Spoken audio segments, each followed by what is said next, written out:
大家好，我係嘉禾老師。今日咧，我哋咧就想用孟子捨生取義呢個嘅原則，睇下其他篇章裏邊藺相如啦，同埋蘇洵係咪合乎呢個原則噶喎。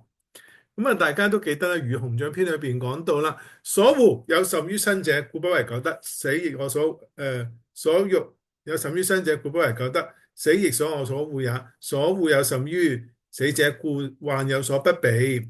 嗱，簡單嚟講咧，就係我哋生命個個都想得到噶啦，但係都有啲東西比生命更加有價值得追求，我哋就唔會苟且偷生。另外啦，我哋知道死亡人人都厭惡，但係有啲嘢比死仲惡頂，好厭惡嘅時候，我哋就唔會逃避啦。總之嚟講，堅守道義比保存生命咧更加重要。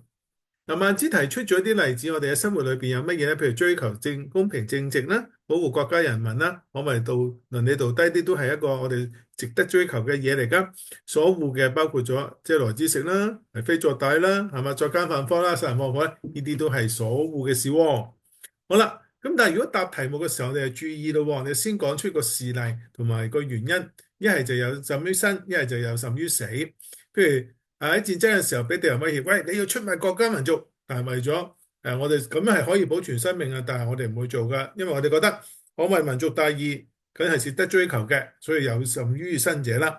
咁面對嗟來之食，孟子講過啦，哎，含笑會餓死，但係我哋都唔會苟且偷生，因為有人格尊嚴比死亡更加令。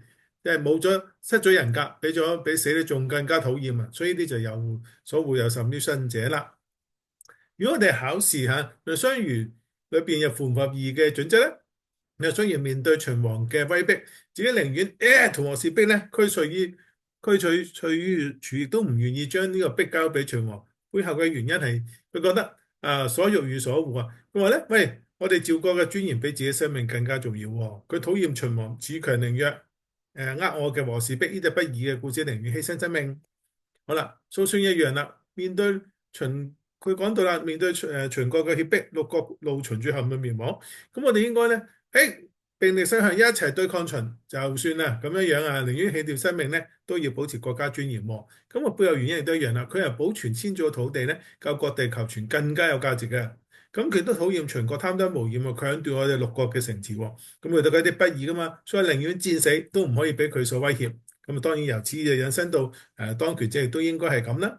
好啦，咁大家如果覺得呢段嘅幫助係比較一致我喎，咁啊都可以留言咧，有咩問題同大家解答。今日講到呢度先，拜拜。